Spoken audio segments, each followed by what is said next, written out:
Dear students, class 12th के NCERT solutions हम लोग प्रोवाइड कर रहे हैं। पूरा सिंगल शॉट में सभी क्वेश्चन आपको सॉल्व मिलेंगे। आईटीजी मास्टर का ये कंटेंट इंडिया का सबसे अच्छा कंटेंट रहा है। 2008 से लेकर 2016 तक इंडिया का मोस्ट व्यूड सब्सक्राइब कंटेंट रहा है। इसमें एनसीईआरटी के वो क्वेश्चन भी इंक्लूड हैं जो अब एनसीईआरटी ने हटा दिए हैं। क्यों हटाए? क्वेश्चन को थोड़ा सिंप्लीफाई करने के लिए, एक्सरसाइज को सिंपल करने के लिए, बच्चों पर लोड कम करने के लिए। लेकिन बहुत अच्छे किस्म के जो क्वेश्चन है वो आपको देखने को मिलेंगे एंड में। तो आप पहले वाले जो एक्सरसाइज में हैं, और जो आप अगर नीट जेई की तैयारी कर रहे हैं तो आप फिर लास्ट वाले जो एक्सरसाइज के जो अभी हटा दिए वो भी इसमें इंक्लूडेड हैं। तो वो क्वेश्चन भी कर लीजिए, क्योंकि उससे जो कंसेप्ट क्लियर होंगे जो किसी भी चीज़ से कभी भी क्लियर नहीं होंगे बहुत। और आपका जेई नीट भी प्रिपरेशन हो जाएगा और एनसीईआरटी के भी कंसेप्ट कवर हो जाएंगे। और लाइक शेयर सब्सक्राइब जरूर करिए और अपने फ्रेंड्स को दिए, और हमारा ऐप इंस्टॉल करिए। हमारे ऐप से सारे क्वेश्चन, सारे कंसेप्ट आपको मिलते रहेंगे। सारे वीडियो आपको ऐप से ही एक्सेसिबल हो जाएंगे। Thank you very much. 10.1 Monochromatic light of wavelength 589 nanometer is incident from air on water surface. What are the wavelength, frequency and speed of reflected and refracted light? Refractive index of water is 1.33. As far as reflected ray की बात कर रहे हैं हम, reflected light में frequency, wavelength और speed बिल्कुल same होगा जो कि इंसिडेंट था। तो लैम्बडा जो होगा सेम होगा 589 नैनोमीटर। फ्रीक्वेंसी जो है that is 3 into 10⁸, that is speed of light divide by lambda होगा। सिंप्लीफाई करें इसे तो ये होगा 5.09 इंटू 10⁻14 हर्ट्ज। और speed of light that is the speed c. कहने की जरूरत नहीं है सी की क्या वैल्यू है, सी की वैल्यू हमें पता है। रिफ्रैक्टेड लाइट, रिफ्रैक्टेड लाइट में frequency will be same. Refracted light में frequency will same as the incident light. Lambda will be lambda dash, that will be lambda upon mu, that is 589 nanometer divided by mu, that is 1.33. Solving this we'll get the value that is 444 nanometer. That's true. And speed is obviously हम उसे v लिखेंगे और that will be c by refractive index, that is a universal constant 3 into 10⁸ meter by second divided by mu.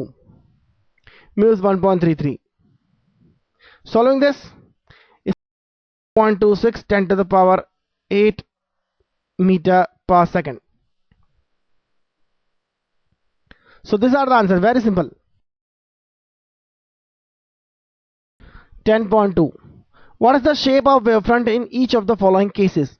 Light diverging from a point source. Point source से light जब diverge होता है तो हम अच्छे से जानते हैं स्फेरिकल सरफेसेस क्रिएट होंगी लाइट की, और आप साफ साफ लिख सकते हैं it will be spherical, the wavefront will be spherical. B, light emerging out of a convex lens when a point source is placed at its focus. Point source is there and a convex lens is there. Point source is placed on focus, तो यहां से जो raise निकलेगी हम अच्छे से जानते हैं पैरेलल हो जाएगी, और जो वेवफ्रंट्स होंगे यहां स्फेरिकल होंगे, लेकिन यहां आप देखिए तो वेवफ्रंट्स प्लेन होंगे। So the answer is plane wavefronts. आप देख सकते हैं वेवफ्रंट के पॉइंट ऑफ व्यू से अगर आप इसे बनाएं तो इस तरह से स्फेरिकल होंगे यहां पर वेवफ्रंट्स, और लेकिन जैसा कि रे डायग्राम में हम देखते हैं यह पैरेलल हो जाती है एक्सिस के, प्रिंसिपल एक्सिस के, तो वेवफ्रंट्स उसके परपेंडिकुलर होंगे, मतलब प्लेन वेवफ्रंट्स होंगे। The portion of the wavefront of light from a distant star intercepted by the earth. Star अगर बहुत बहुत बहुत दूर है और वहां से जो लाइट हम अर्थ पर रिसीव करेंगे उसका एक पोर्शन, एक स्फीयर का पोर्शन होगा, लेकिन आपको बता दूं यह ऑलमोस्ट प्लेन होगा। इसे प्लेन ही कहा जाता है क्योंकि यह डिस्टेंस इतना दूर है कि एक स्फीयर का पोर्शन, जो स्फीयर की रेडियस बहुत बड़ी हो तो उसका एक स्मॉल पोर्शनल एरिया प्लेन एरिया की तरह ट्रीट कर सकते हैं। So it is again obviously. 10.3a The refractive index of glass is 1.5. What is the speed of light in glass? Speed of light in vacuum is 3.0 10 to the power 8 meter by second. Speed of light in glass is c by mu, and c is 3 into 10 to the power 8 meter by second, and mu is already given, that is 3 by 2. So it is 2.0 10 to the power 8 meter by second. This is the answer for part A. Very simple. We know that speed decreases in a material having refractive index relative to air greater than 1. Is the speed of light in glass independent of color of light? Is the speed of light in glass independent of color of light? If not, which of two colors, red and violet, travels through glass prism? हमारा answer है not independent. Speed of light is not independent of color. Basically, speed depends on refractive index mu, and mu depends upon wavelength of the light. Different wavelength will have different refractive index, and the relation can be given by Cauchy's relation, that is a plus b by lambda. This is lambda plus c by lambda square, and so on. This is Cauchy's formula, which suggests that smaller the lambda, greater the mu. So we know that mu v, that is violet, will greater than mu red, because lambda for red is greater than lambda for v. Not reciprocal to that, but increasing lambda will decrease the mu. That is the relation. So what we can say, speed का relation हमने mu से देखा है. Higher the mu, slower the speed. Higher the mu, slower the speed. Higher mu is for violet color, तो हम लिख सकते हैं violet will travel slower than other colors. तो विजिबल स्पेक्ट्रम में सबकी वेवलेंथ हमें अच्छे से पता होना चाहिए, कौन किससे बड़ा है, और आप इस रिलेशन को तो जानते ही हैं. इस रिलेशन से हमें अच्छे से पता चल जाता है वेवलेंथ इधर इंक्रीज होता है, फ्रीक्वेंसी इधर इंक्रीज होता है. वेवलेंथ ज्यादा है तो म्यू कम है, और इस तरफ चलेंगे हम तो म्यू इंक्रीज होता है, रिफ्रैक्टिव इंडेक्स इंक्रीज होता है. तो आगे देखते हैं हम. 10.4. In a Young's double slit experiment, the slits are separated by 0.28 millimeter.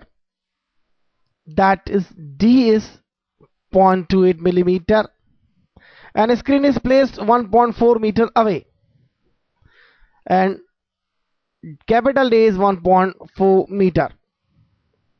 The distance between the central bright fringe and the fourth bright fringe is measured to be 1.2 centimeter. Distance between central bright fringe and fourth bright fringe. Diagram अगर आपको याद हो तो central bright fringe के पास में first bright, फिर second bright, फिर third bright and then fourth bright. Central bright से यह डिस्टेंस बीटा होगा, यह बीटा, यह बीटा, यह beta. That means this distance 1.2 centimeter is basically 4 times the fringe width, called beta. Beta is fringe width. Determine the wavelength of light used in the experiment. Beta के लिए formula है हमारा पास d lambda by small d, और beta की value हम यहां से लिख सकते हैं. देखिए क्या होगी बीटा की वैल्यू. बीटा होगा 1.2 into 10 to the power -3, in fact -2 centimetre में है, तो 10 to the power -2 divide by 4. That is d. d is 1.4. lambda we have to find, and small d is also given 0.28 millimeter, that is 10 to the power -3. Solving this, we can get the value of lambda, and if you solve this like this, 0.28 10 to the power -3, 1.2 10 to the power -2 divide by 1.4 into simplify अगर आप करते हैं तो ये हो जाएगा 1.2 divide by 4 that is 0.3, उसमें मैं लिखता हूं 3, 10 टू द पावर माइनस 2 हो जाएगा 10 to the power minus 3, 10 to the power minus 3, 10 to the power minus 3 हो जाएगा 10 टू द पावर माइनस 6, और 0.28 को लिखते हैं 2.8 divide by 1.2 that is 2 into 10 to the power minus 1 होगा, तो टोटल हो जाएगा 10 to the power minus 7. This is 6000 angstrom, or you can say 600 nanometer. This is the answer. So very simple question based on Young's double slit experiment.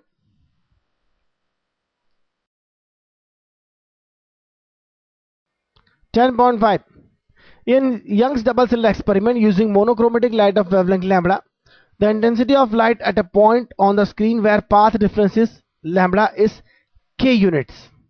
What is the intensity of light at a point where path by 3?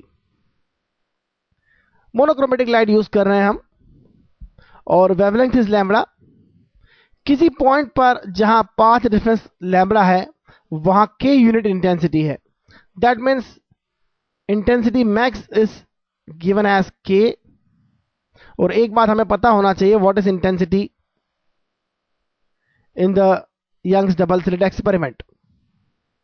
Intensity max जो होता है वह 4I0 square होता है. What is the I nought? I nought is the intensity of one source. Young's double slit experiment में हमारे पास यहां एक स्लिट है, एक दूसरी स्लिट है, दोनों की इंटेंसिटी I नॉट है. तो जो रिजल्टेंट इंटेंसिटी होती है वो I होती है, और वह होती है I not plus 2I not.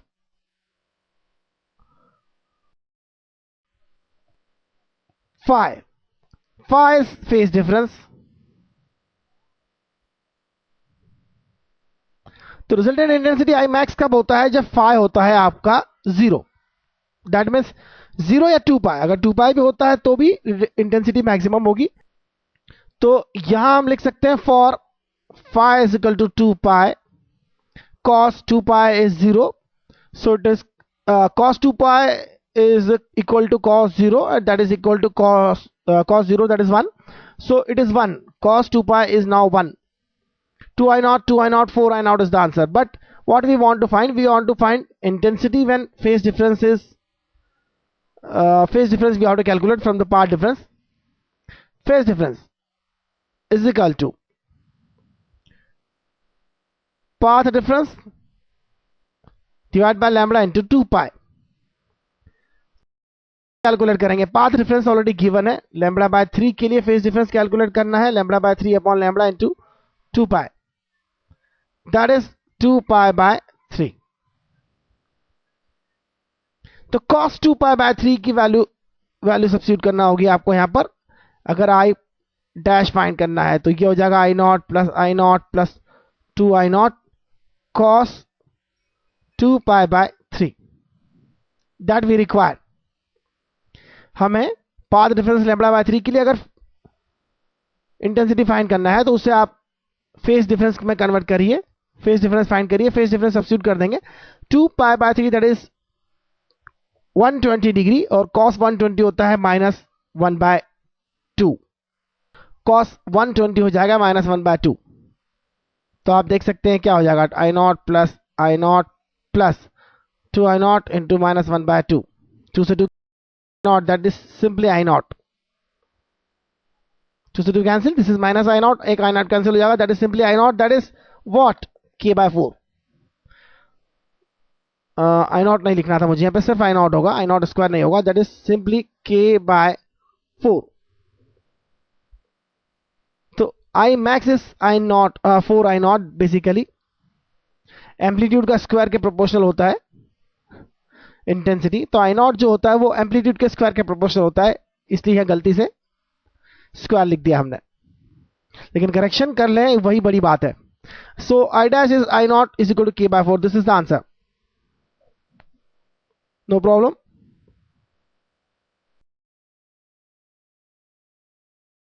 (10.6) A beam of light consisting of two wavelengths 650 nanometer and 520 nanometer is used to obtain interference fringe in experiment. Lambda is given. and two different lambdas is given. Find the distance of third bright fringe on the screen from the central maxima for wavelength 650 nanometer. Third bright fringe के लिए आपको चाहिए 3 beta. First bright fringe beta पर मिलती है, second bright fringe 2 beta पर. इस तरह से nth ब्राइट फ्रिंज जो होती है उसकी location on the screen centre point of the screen से होती है 3 times the beta, that is n times the beta. Here it will be 3 times the beta. But to find the value of beta we need d lambda by d. D is not given, capital D is not given, so I am leaving the answer in this two values only. You can write in the answer that d is the distance of a screen from the slit and d is the slit separation. What is the least distance from the central maxima where the bright fringe due to both side? यह part बहुत अच्छा है. What is the least distance from the central maximum where the bright fringe due to both the wavelengths coincide?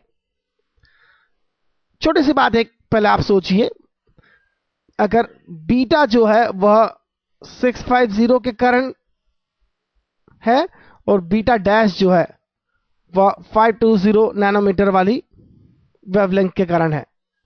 D lambda by d into D lambda by d. Lambda is known very well, nanometre में है तो आप nanometre लिख लीजिए, यहां पर कोई problem नहीं है. बाकी वैल्यू सब्स्टिट्यूट करके आप फाइनली मीटर में भी कन्वर्ट कर सकते हैं. तो बीटा डैश तो ऑब्वियसली छोटा होगा बीटा से, इसलिए हम एक बात कह सकते हैं, जहां nth ब्राइट बीटा की वहां n+1th bright fringe beta dash की कोइंसाइड कर सकती है. तो nth bright fringe of beta will coincide with n+1th bright fringe of beta dash. यह बड़ा इंटरेस्टिंग है. तो यहां पर एक बात अच्छे समझिए आप, nth bright fringe of the beta, nth bright fringe of the beta, या आप ऐसा कहें nth bright fringe of the 650 nanometre wavelength will coincide with n+1th bright fringe of 520 nanometre wavelength. Obviously आप देख सकते हैं बीटा डैश स्मॉलर है beta से, इसका मतलब n+1 जो है वो n से ग्रेटर होना चाहिए ताकि ये बैलेंस हो. तो जहां इसकी और एक छोटी वाली ले लीजिए, आप एक बड़ी ले लीजिए, किसी पॉइंट पर दोनों मैच हो जाएंगी, यह n+1 होगी. That is sure. Simplifying this you will get the value of n. Beta is 650 nanometer divided by d into capital D, while n+1 beta dash that is 5t0 d by small d. सब कुछ cancel कर लेते हैं यहां से, जो हो सकता है 0 पे कैंसिल हो जाएगा. 13 से डिवाइड करते हैं तो यहां होगा 5 और 13 से डिवाइड करते हैं तो यहां होगा 4. सिंप्लीफाई करते हैं 5n और 4n, यह हो जाएगा n और यहां होगा 4.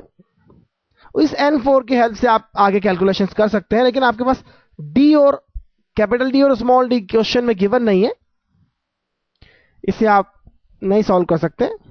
ये जे की पुरानी प्रॉब्लम है, तो वहां भी हम फिर से एक बार. तो आइए आगे देखते हैं हम. 10.7. In a double slit experiment, the angular width of a fringe is found to be 0.2 degree on a screen placed 1 meter away. The wavelength of light used is 600 nanometer. Angular width of a fringe. एक fringe का angular width अगर आप देखते हैं तो वो होता है theta, that is beta upon capital D. What will be the angular width of the fringe? If the entire experimental apparatus is immersed in water, take refractive index of water to be 4/3.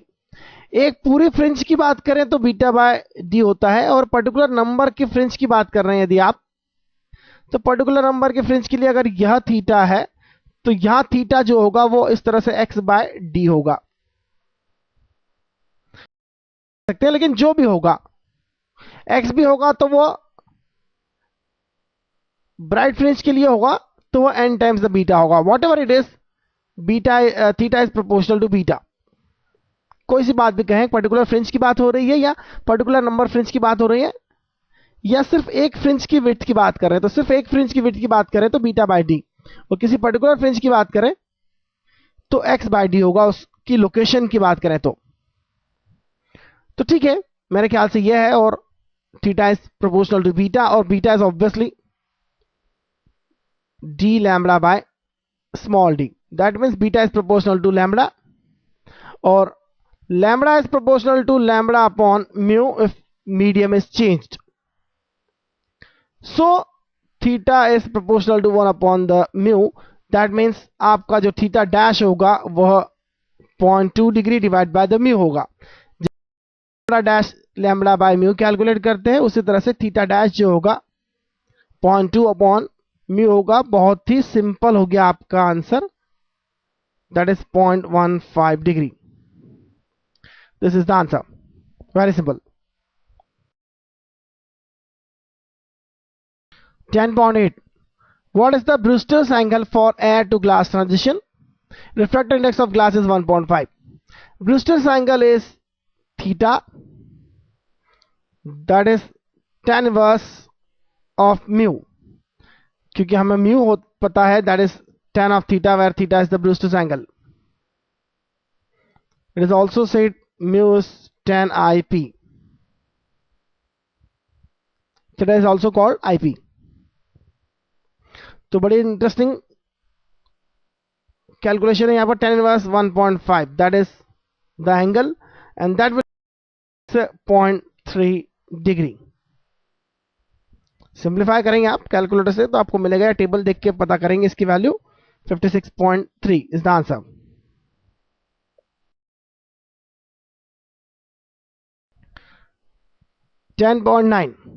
Light of wavelength 5000 angstrom falls on a plane reflecting surface. What are the wavelength and frequency of the reflected light? Reflected light के case में wavelength must be same, lambda की अगर बात करें तो same for reflected light, and frequencies should also be same as incident.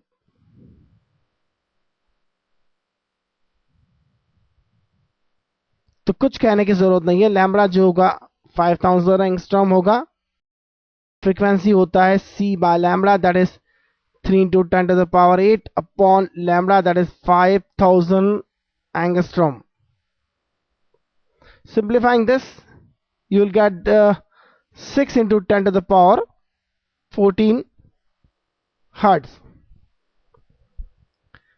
For what angle of incidence is the reflected ray normal to the incident ray? Reflected ray, this is the incident ray, suppose, and this is the reflected ray. If this angle is 90 degree, this is the surface, this is incident light ray and this is reflected light ray. अगर दोनों के बीच में angle 90 degree है, इसका मतलब ये दोनों एक दूसरे के नॉर्मल है, यह एंगल इस एंगल के इक्वल होता है, I is equal to r, normal से एंगल इक्वल होते हैं। ये बहुत ही आसान बात है, मेरे ख्याल से आप आंसर देख चुके हैं क्या है होता है, और हम देख रहे हैं I प्लस आर 90 होता है, तो सिंप्लीफाई करेंगे तो ट्वाइस I हो जाएगा 90 degree. It is just the time pass, I think so. I is 45 degree. Very easy question. Let us see something more. 10.10 Estimate the distance for which ray optics is good approximation for an aperture of 4 millimeter and wavelength 400 nanometer.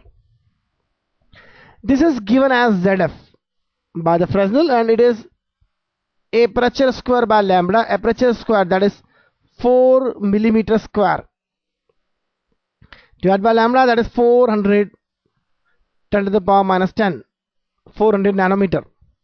Solving this, we will get a 4 here, because 4 will cancel, and here will be 10 to the power minus 7. 1 4 is remaining, minus 6 also there, 10 to the power minus 7. In the denominator it is 10 to the power 1 here, that is 40 meter. So it is very simple question based on a formula given by the Fresnel.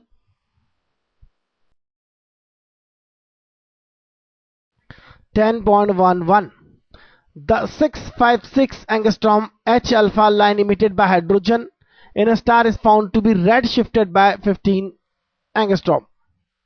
Estimate the speed with which the star is receding from the Earth. Star is receding from the Earth, then we'll get the redshift, and we can calculate the relations with the formula lambda d lambda, that is change in lambda, that is 15 angstrom here, is V by C lambda. Actual lambda is lambda, that is 6563 angstrom. Delta lambda is 5 angstrom. We have to find, and C is the speed of light, 3 into 10 to the power 8. With this you can calculate V, that is 15 by 6563 multiplied by 3 into 10 to the power 8. That will be simply 6.86 into 10 to the power 5 meter by second. So very simple. तो आइए आगे देखते हैं हम, काफी अच्छी speed है यार.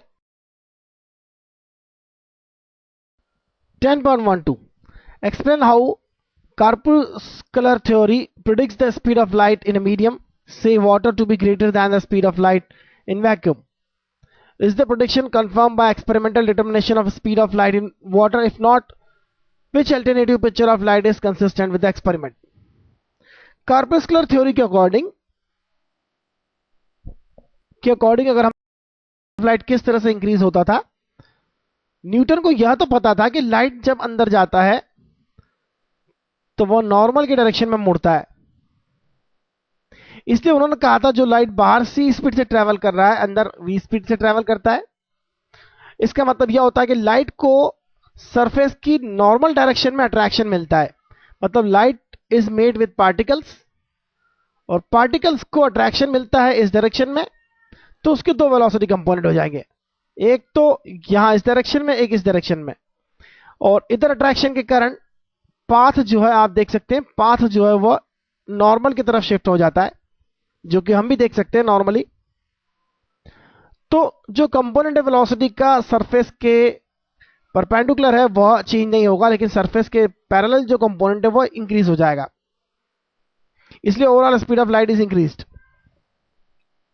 तो उन्होंने कहा था कौन सी, that is sine I by sine R, और इसके अकॉर्डिंग उन्होंने कहा था I is greater than R, so we is greater than C. लेकिन एक्चुअल प्रैक्टिस में हमने क्या देखा कि v is less than c, v is less than c. और यह जो था यंग्स एक्सपेरिमेंट के पहले आप देखते हैं तो वेव थ्योरी जो डेवलप हुई थी जिसको ह्यूजन ने स्टार्ट किया था, तो ह्यूजन एक्सपेरिमेंट से हम यह बता सकते हैं, ह्यूजन जो थ्योरी है उसके अकॉर्डिंग आप इसे बता सकते हैं कि v is less than c, और प्रैक्टिकल एक्सपेरिमेंटल वैल्यूज जो है वह इसे एग्री करती है.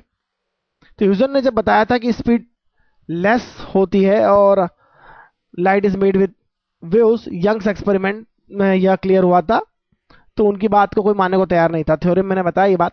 अब आगे देखिए 10.13 You have learned in the text how Huygens principle leads to the law of reflection and refraction. Use the same principle to deduct directly that a point object placed in front of a plane mirror produces a virtual image whose distance from the mirror is equal to the object distance from the mirror. Answer is given in your book. Answer is given in your book. You can refer that answer and you can draw the diagram like this. It will be like this. These are the wavefronts. यहां पर आप फिर एक wave front draw करेंगे और इसके opposite wave front भी draw करेंगे. टी टाइम में जहां से यहां तक पहुंचा उतने टाइम में फिर से आप यहां पहुंचेंगे और फिर से यहां पहुंचेंगे. इसका मतलब यह डिस्टेंस यहां से यहां तक और यह डिस्टेंस दोनों इक्वल है. So this is object, this will be image of that object. Like this you can draw your on answer.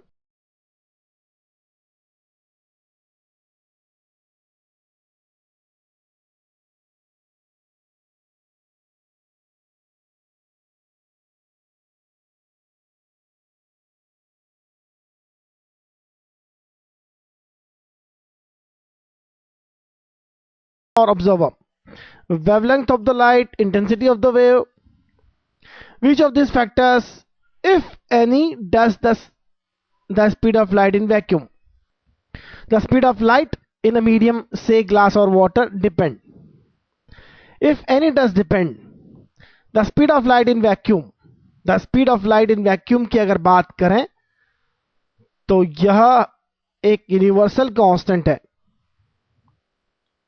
Universal, it is universal constant and do not depend upon any of these 5 factors at all. Do not depend on any factor, any factor, right? The speed of light in a medium, हमें देखना है speed of light in a medium. Nature of source पर depend नहीं करता है. Do not depend on nature of source. Source कुछ भी हो, स्पीड ऑफ लाइट उस पर डिपेंड नहीं करता, दैट इज श्योर. दूसरी बात, direction of propagation will not depend if the medium is isotropic. Will not depend if medium is isotropic. Isotropic medium वह होता है जिसमें सभी डायरेक्शन में स्पीड ऑफ लाइट सेम होता है. इसके अलावा दूसरे मीडियम होते हैं जिसे एनिसोट्रॉपिक मीडियम. एनिसोट्रॉपिक मीडियम जो होते हैं उनमें एक डायरेक्शन में स्पीड लाइट का अलग होता है, दूसरे डायरेक्शन में स्पीड अलग होता है. क्रिस्टल होते हैं ऐसे जिन डायरेक्शन में स्पीड ऑफ लाइट अलग अलग होता है और ये एनिसोट्रॉपिक कहे जाते हैं. और देखते हैं third, motion of source and और ऑब्जर्वर. स्पीड ऑफ लाइट अगर हम देखें सोर्स की स्पीड पर डिपेंड नहीं करता. अगर सोर्स मूव कर रहा है रिलेटेड टू मीडियम तो उससे इंडिपेंडेंट है, but it depends upon the speed of observer, motion of observer related to medium. क्योंकि किसी मीडियम की बात कर रही है, speed of light in a medium, तो यहां सोर्स की मोशन पर डिपेंड नहीं करता है. Top source motion but depends on motion of observer with respect to medium. Vacuum में किसी पर डिपेंड नहीं करता, इस बात का ध्यान रखना है आपको. वैक्यूम में किसी भी बात पर डिपेंड नहीं करता. वेवलेंथ पर डिपेंड करता है. Depends on lambda, that is wavelength. क्योंकि हमें पता है वेवलेंथ डिपेंड करता है रिफ्रैक्टिव इंडेक्स पर, और रिफ्रैक्टिव इंडेक्स जो है वह डिफरेंट कलर की वेवलेंथ के लिए डिफरेंट होता है. इसलिए एक मीडियम में लाइट का स्पीड जो है वो वेवलेंथ पर डिपेंड करता है, दैट इज श्योर. हमने देखा था speed is v, that is c by mu, और mu is different for different colour, that we know. Fifth, intensity of view. Do not depend, intensity of light पर depend नहीं करता है, that is sure. तो आगे देखते हैं हम 1.15. For sound waves the Doppler formula for frequency shift differs slightly between two situations. source at rest, observer moving, and source moving, observer at rest. Sound formula of Doppler formula for sound waves is different, slightly different, that is sure. The exact Doppler formula for the case of light waves in vacuum are, however, strictly identical for this situation. अगर आप exact formula find करें light waves के लिए, Doppler effect के लिए, source at rest और source is moving, case 1 and 2 इसे हम कह सकते हैं, तो लाइट का फॉर्मूला एग्जैक्टली आइडेंटिकल होता है, स्ट्रिक्टली आइडेंटिकल फॉर्मूला होता है, और वह होता है nu dash, that is the frequency, under root 1 minus c by v upon 1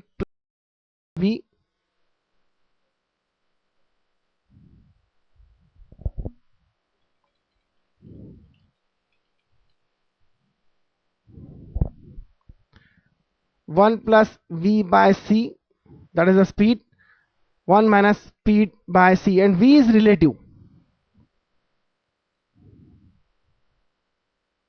V is relative speed between source and observer.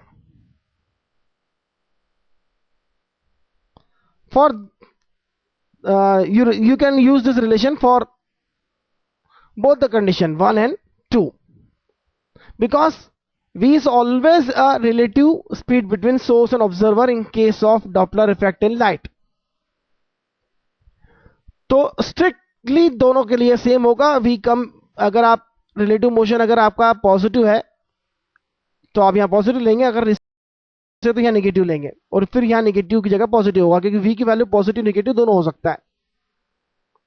अगर एक दूसरे के पास आ रहे हैं तो v प्लस होगा, एक दूसरे से दूर जा रहे हैं तो v नेगेटिव होगा. तो डॉपलर इफेक्ट साउंड की केस में 1 और 2 केस में डिफरेंट फॉर्मूला होगा, लेकिन लाइट की केस में, वैक्यूम में, in vacuum this formula will apply, and this formula must be same for case 1 and 2 for the light. Explain why this should be 2.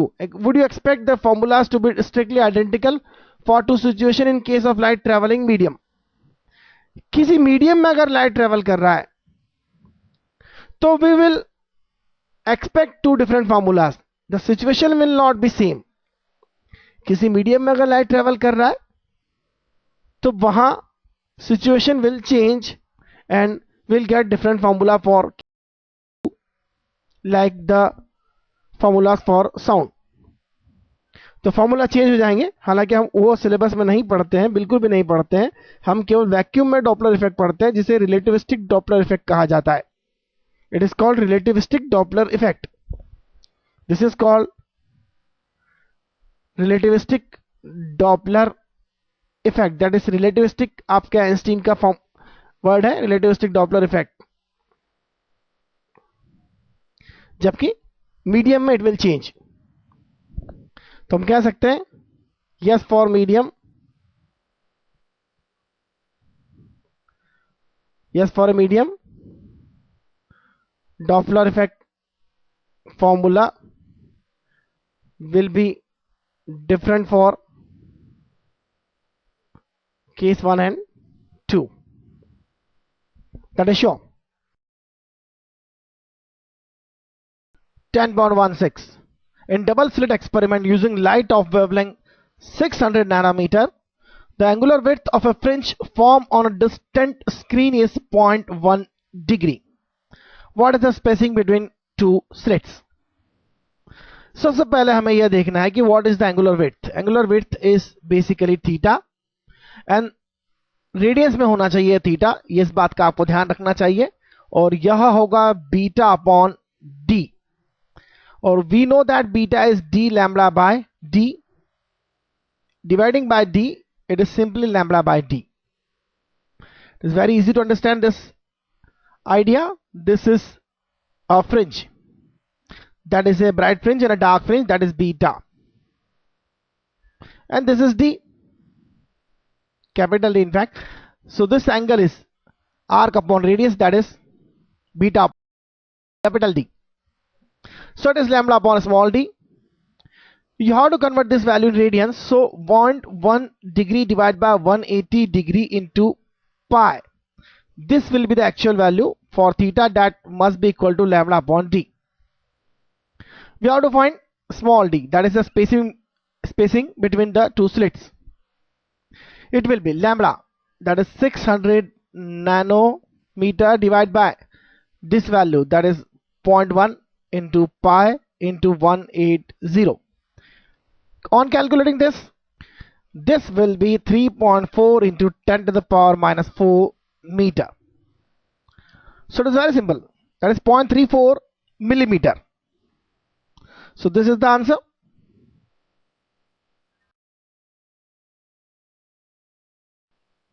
Answer the following questions.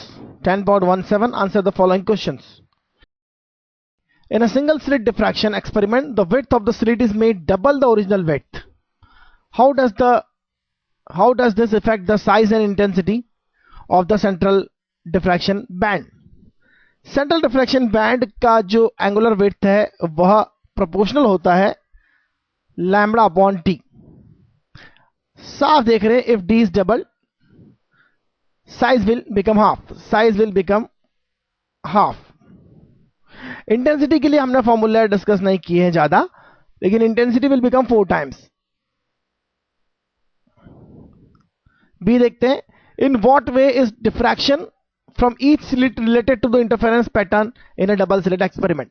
Double slit experiment में हमने पहले ही कहा है कि double slit experiment is basically also experiment of diffraction. यहां से जो डिफ्रैक्शन पैटर्न है और यहां से जो डिफ्रैक्शन पैटर्न है, दोनों के ओवरलैपिंग से यहां पर इंटेंसिटी स्क्रीन पर आपको मिलती है। तो बड़ी सिंपल सी बात है, दोनों के डिफ्रैक्शन, दोनों slit, each slit related to the interference pattern in a double slit experiment. Basically this is the superposition of this two diffraction pattern. तो हम देख सकते हैं due superposition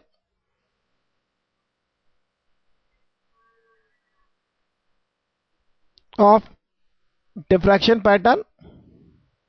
You can see diffraction patterns.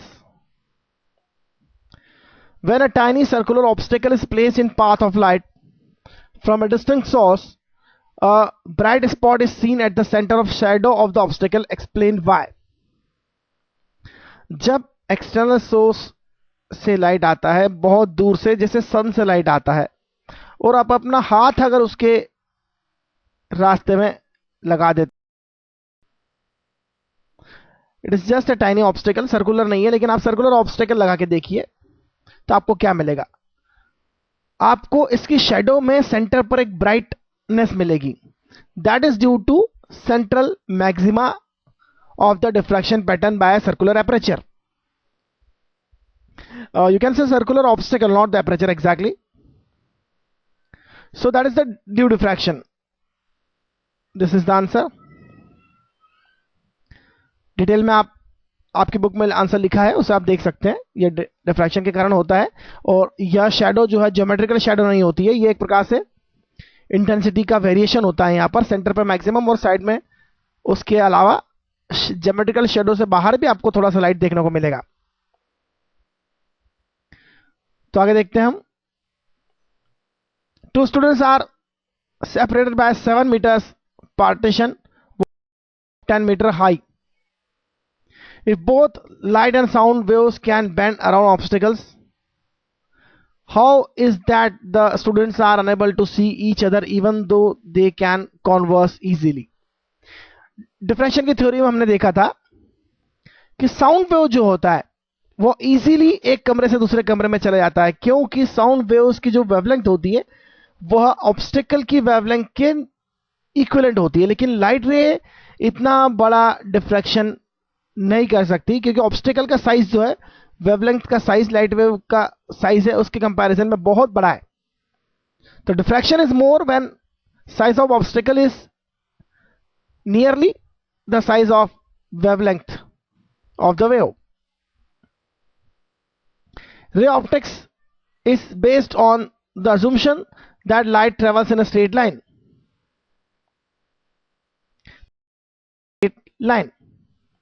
Diffraction effects observed when light propagates through small aperture slits or around obstacle disprove this assumption. Obviously, ray optics में हम यह मान के चलते हैं कि वह स्ट्रेट लाइन में ट्रेवल करता है, जबकि हमने डिफ्रैक्शन पढ़ा है बाद में। डिफ्रैक्शन की बाद में हम थ्योरी पढ़ते हैं, डिफ्रैक्शन के बारे में बाद में पढ़ते हैं। तो क्यों नहीं यह रे ऑप्टिक्स के assumptions को डिस्प्रूव करता है?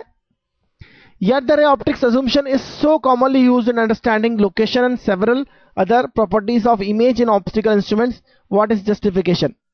जबकि ऑप्टिकल इंस्ट्रूमेंट्स में हमने देखा था हम रे ऑप्टिक्स को पूरी तरह से यूज करते हैं, वहां डिफ्रैक्शन का कोई भी यूज नहीं करते हैं। क्यों? रे ऑप्टिक्स में हम जो ऑब्स्टिकल्स यूज करते हैं वह काफी बड़े होते हैं, और वहां डिफ्रैक्शन फिनोमिना जो होता है वो बहुत ही कम होता है, और उससे हम नेग्लेक्ट कर देते हैं। की अपनी लिमिटेशन है, डिफ्रैक्शन फिनोमिना की भी अपनी लिमिटेशन है। अगर बहुत ही छोटे ऑब्स्टिकल्स पर हम वर्क करेंगे तो वहां रे ऑप्टिक्स के बजाय आपको वेव ऑप्टिक्स देखना होगा, डिफ्रैक्शन फिनोमिना को प्रिडोमिनेट करना होगा। जबकि यहां पर नॉर्मल यूजेस में हम देखते हैं ray optics is very good assumption. It is based on assumption that light travels in a straight line. तो यह हम आसानी से यूज कर सकते हैं. तो आइए आगे देखते हैं हम. 10.18 two towers on top of two hills are 40 kilometers apart. These are hills and these are towers. These are towers. The line joining them passes 50 meters above a hill halfway between the towers. Suppose this is line joining them. It is 50 meters above the hill. There is another hill in between these two. This is total 40 kilometers. That is, now this is 20 kilometers here and 20 kilometer here, because this is the midway, and this distance is basically 50 meter. Line joining them is 50 meter above the hill, that is halfway between them. What is the longest wavelength of radio wave which can send between the towers without appreciable diffraction effect? Diffraction effect के कारण waves फैलती है, और अगर यहां से निकली waves के सिग्नल्स कुछ फैलते हैं, कुछ इस तरह से फैलते हैं, तो आप देख सकते हैं क्या होगा. इस लाइन में यहां से यहां तक का डिस्टेंस 20. अगर इस इफेक्ट को आप चाहते हैं कि यहां से यहां डायरेक्ट पहुंच जाए आपका सिग्नल, इस एपरेचर को क्रॉस करें. This aperture is 50 meter. अगर आपका एपरेचर यहां 50 मीटर है तो आपकी वेवलेंथ जो है वह इस एरिया में से पास होगी. इससे अगर कम होगा तो वेवलेंथ यहां बिना ऑब्स्टेकल के पहुंच जाएगी. अगर इससे ज्यादा फैलाव हो गया आपके सिग्नल्स का, स्प्रेडिंग हो गई आपके सिग्नल्स की, तो वह इस हिल के कारण, ऑब्स्टेकल के कारण रिफ्लेक्ट हो जाएंगे और यहां पर रुक जाएंगे. तो पूरे सिग्नल यहां अगर आप पहुंचाना चाहते हैं तो यह आपका एपरेचर हो गया, और यह हो गया डी, जिससे आपको पार करना है, that is 20 kilometre. So D is basically Z here, Z F here, और फॉर्मूला है हमारे पास Z F is equal to aperture square by lambda. तो लैम्बडा हो जाएगा aperture square upon Z F. Aperture square that is 50 upon Z F, that is Z F. Z F जो है वो आपको 20 किलोमीटर लेना है. That is this distance, not whole the distance, क्योंकि ऑब्स्टेकल आपका यहां है, इसे पार करना है, तो यह आपका जेड एफ हो जाएगा 20 kilometre. Solving this, 2500 upon 2000, 1 upon 8, lambda is 0.125 meter, that is 12.5 centimeter. So this is the answer, very simple. इससे बड़ा आपने लैम्बडा लिया तो स्प्रेडिंग ज्यादा होगा और उस ऑब्स्टिकल को क्रॉस नहीं कर पाएंगे आपके सारे सिग्नल, तो यह उसे कैच नहीं कर सकता. So this is the answer.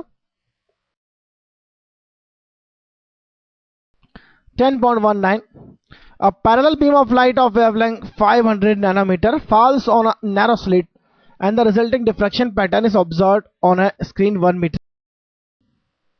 This is the single slit experiment with lambda is 500 into 10 to the power minus 9 meter. Screen का distance 1 meter है. It is observed that first minimum is at distance of 2.5 millimeter from the center of the screen. Find the width of the slit. Slit का width जो है वह आप देखिए d होता है और यह हमें फाइंड करना है, जबकि फर्स्ट मिनिमा की जो लोकेशन है वह x कहलाती है. x1 दैट मैं इसे कहूंगा that is the location of the first minima, that is 2.5 10 to the power minus 3 meter. Now what is the relation? A sin theta is lambda for first minima, or theta is the angular position. Theta, so we can take sin theta is theta, or you can say theta is nearly sin theta for small theta, and here theta in radian. Here theta should be in radian, और यह value जो होगी वह होगी x1 upon capital D, that is 1 meter. Capital D is the distance of the screen, that is 1 meter. So theta is x upon capital D. Substituting the values, a x by d will be equal to lambda. Find the width of the slit. हमने width of the slit को a लिया है, यह find करना है. Basically a लेना है, not d. a से डिनोट करते हैं हम यहां पर. That is simply d lambda by x. That is simply what is d? d is 1 meter, lambda is 500 10 to the power minus 9 upon x. X is 0.5 millimeter. Simplifying this, you will get 0.2 millimeter. Very simple. NCERT book में आपका answer nanometre लिखा है, जो गलत है. ये millimetre होगा. n का m टाइप हो गया गलती से. This is right answer. और बहुत ही आसान है. आपको हमेशा साइन थीटा को थीटा सब्स्टिट्यूट करना है, और थीटा क्या होता है ये आपको पता है. पैटर्न में यह आपका मिनिमा की लोकेशन है मैक्सिमा के पास. This is maxima, central maxima. यह फर्स्ट मिनिमा की लोकेशन. अगर यह थीटा है तो यह लोकेशन होगी x1. यह डिस्टेंस हो जाता है कैपिटल D. थीटा हो जाएगा x1 अपॉन D. तो x1 अपॉन D सब्स्टिट्यूट करना है आपको सिर्फ यहां पर, और वैल्यूज आपको मिलेगी. That is the answer.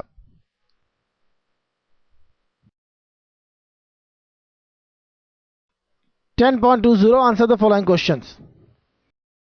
In your book, you can refer there also. When a low flying aircraft passes overhead, we sometimes notice a slight shaking of the picture on our TV screen. Suggest a possible explanation. हमारे घर का जो antenna होता है उसे direct signal मिलते हैं.